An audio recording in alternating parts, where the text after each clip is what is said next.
So Jasmine Crockett has emerged as a really effective spokesperson for the Democrats. I know I'm trying to promote every single appearance she has. And, well, this week was no different. She was at a Grace Baptist Church 125th anniversary. And, of course, in that faithful Christian reverent setting, she decided to say this. So I had to go around the country and educate people about what immigrants do for this country, or the fact that we are a country of immigrants. Right. The fact is, ain't none of y'all trying to go and farm right now. Okay, so I'm lying. Raise your hands. You're not. We done picking cotton. We are. You can't pay us enough to find a plantation. I know that's right. So okay. You know what? Let's stick a pin in that for a sec. Let's just hit pause on Jasmine Crockett, sitting Congresswoman from the Dallas-Fort Worth area of Texas, leading shining star of the Democrat Party circa 2025, speaking in front of what appears to be a mostly African-American church, talking about how illegal immigrants are needed in this country because, how did she put it? We ain't picking cotton, I believe is how she put it. Let's just hold that thought. Let's just hold that thought for a second, because that sentiment certainly is not anything new. I mean, let's not forget Nancy Pelosi, after the 90s and early 2000s, when she was, of course, all for shutting down the border and stopping illegal immigration and trying to keep illegal immigrants from taking jobs in this country. At least that's what she said she supported. Then, of course, when Donald Trump said, yeah, we should shut down the border and we should stop illegal immigrants from taking jobs in this country, of course, then Nancy Pelosi and the entire Democrat Party showed their true colors. They desperately want all of those illegal immigrants in this country. Nancy Pelosi put it this way. Why do we need illegal immigrants again? Why, Nancy? The fact is that we have a responsibility to secure our border. We also have a responsibility to recognize the importance of newcomers to our nation. Right now, the best thing that we can do for our economy is to have comprehensive immigration reform.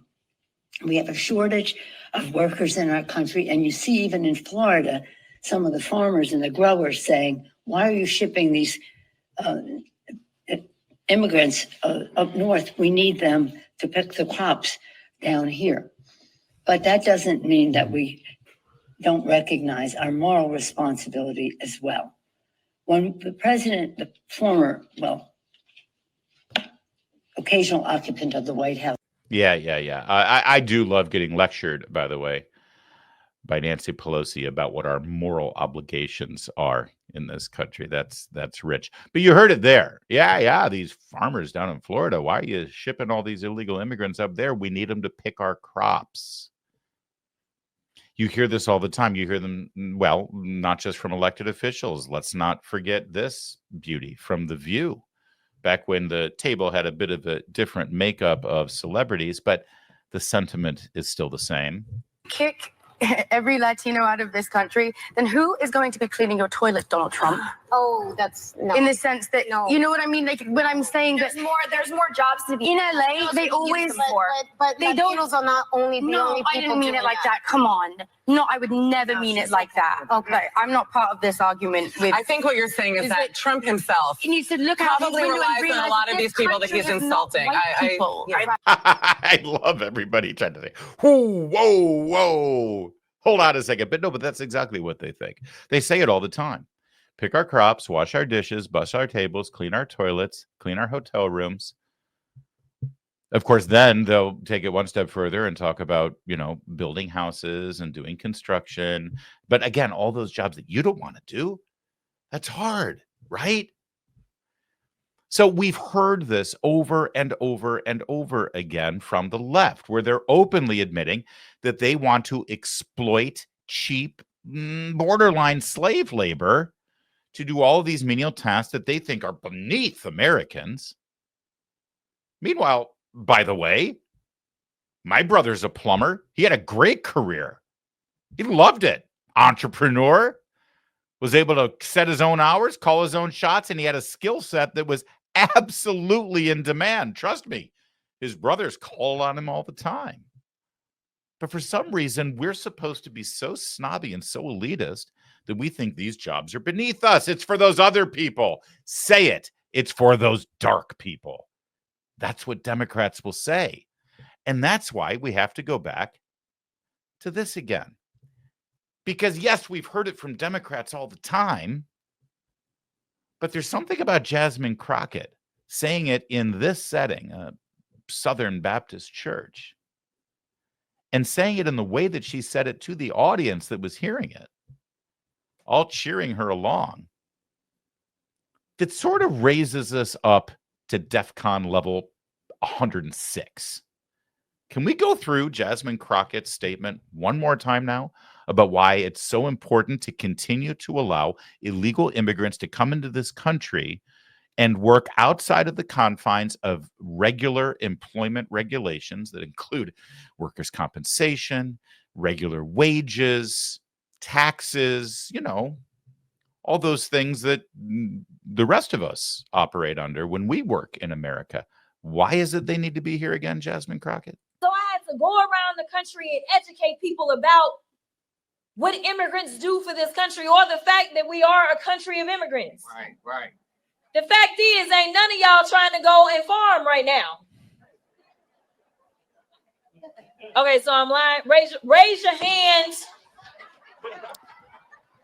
Apparently, there were, in fact, some workers in the agricultural field in the audience. So she's kind of a moron, of course.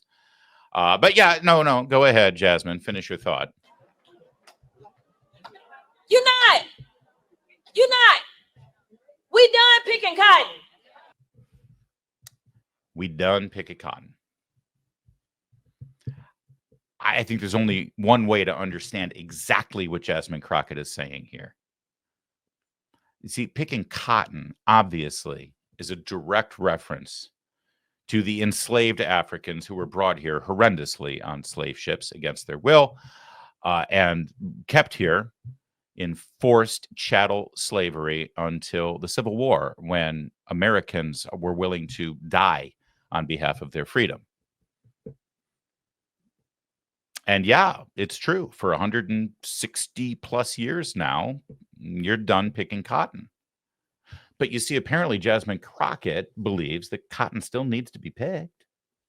And so instead of slave ships, let's let the coyotes bring them in. Pretty dangerous. They're pretty vulnerable. They're pretty exploited. The women and children are sexually abused, but somebody's got to pick that cotton. Let's bring them on in, because we're the masters now. But it's amazing. Democrats back in the early 19th century enslaving people and exploiting cheap slave labor to pick cotton. Same political party today. Pretty much the same message. You're not. We done picking cotton. Because we're the masters now.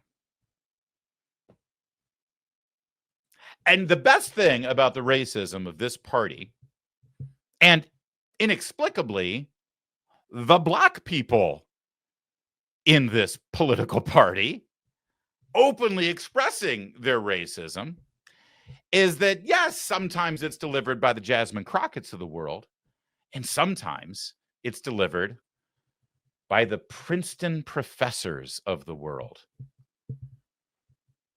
in a nice air-conditioned studio, paid for and promoted by Comcast Universal, with that little peacock in the corner, with a liberal white woman as the host, Nicolle Wallace, loving the message that the only reason the majority of Americans decided not to vote for Kamala Harris and Tim Walz was because they were racist. Not because you thought maybe Kamala Harris would be a disaster as president, not because you wanted a secure border, not because you wanted law and order, not because you wanted the fires overseas to be put out by the same guy who put them out 4 years ago, not because you knew that the economy and inflation and jobs market was better under Trump, not because Kamala Harris looked woefully unprepared and inexperienced to be, the head of a company, let alone the head of the nation. No. None of those were legitimate reasons. Nope. It was because you were racist. Because you see, apparently, when you're a Democrat, you can't look at anything in our society without seeing race. So take it away, Professor. Tell us all about it. Have to grapple with it because it's the snake, it's the beast coiled up in the heart, the bosom of the country, as Frederick Douglass said. And the fact that they are doubling down on this shows you what kind of human beings they actually are. Say more. We chose a felon who is more interested in loyalty, who's more interested in retribution, who's more interested in grift than in democracy. And we chose a felon because we didn't want to elect a black woman. So to read that, to actually explicate that, is to say we would rather destroy the republic than for that to have happened. And until we grapple with it, there's no amount of protesting I could do. There's no amount of resistance that could come into play to actually force 78 million people to grapple with what motivated them to put themselves in this position. I just want all the moms and dads out there, or maybe grandparents, to know that if your kid is thinking about going to an Ivy League school and Princeton's on the list, that's the education they're going to get. Choose wisely. My favorite part of this may have been the Nicolle Wallace contribution when he makes his first statement. Listen to Nicolle Wallace, the host of this show. Again, liberal, suburban, white woman from Northern Virginia who claims that she's really a Republican, the last real, true Republican standing. Here's Nicolle Wallace's contribution to the conversation. And the fact that they are doubling down on this shows you what kind of human beings they actually are. Say more. We chose a... Say more. Say more. God, you're dreamy. Keep talking. I'm hanging on every syllable. Say more. Say more, because otherwise I would have to say something intelligent, and I just don't have it in me. Say more, because they haven't really written anything down for me on the teleprompter, so I was hoping you would fill more time before we go to commercial. Say more. I'm Nicolle Wallace. Say more. Listen, I'm grateful for that. I'm grateful for Jasmine Crockett to be clear enough and honest enough to say that, yeah, we're really looking for more slaves here. But the difference is we're in charge now. We're the masters. Pick our cotton. I'm grateful for that. I'm grateful for the Princeton professor for saying out loud what I've been telling you for quite some time now. All the things that they say about Donald Trump, all the insults that they hurl at him, all of the epithets, all of the outrageous accusations. He's Hitler. He's a Nazi. He's an oligarch. He's a fascist. He's a racist. He's a Klansman. He's Hitler. It's not really about him. It's always about you. They used to love Donald Trump. I mean, they're really angry at him because he won and called them out for their bullshit. But ultimately, their anger, their vitriol, their hatred is for you, for voting for him, for not listening to them when they told you how bad he was. You ignored them. And he just said it out loud. You see, you didn't vote for Donald Trump. You voted against Kamala Harris. And you didn't do it because of all of those very legitimate reasons that I laid out at the top of this segment. No. The reason you voted against Kamala Harris is because ultimately you are the racist. That's what he thinks. That's what Nicolle Wallace thinks. That's what MSNBC and apparently Comcast Universal thinks. Last I checked, Comcast Universal loves cashing your checks when you buy all the other stuff they're selling. But ultimately, apparently, that's what they think of you too. I'm grateful. Good. Let's be honest with each other. And then I'll know who to avoid. And I'm going to begin with Comcast University.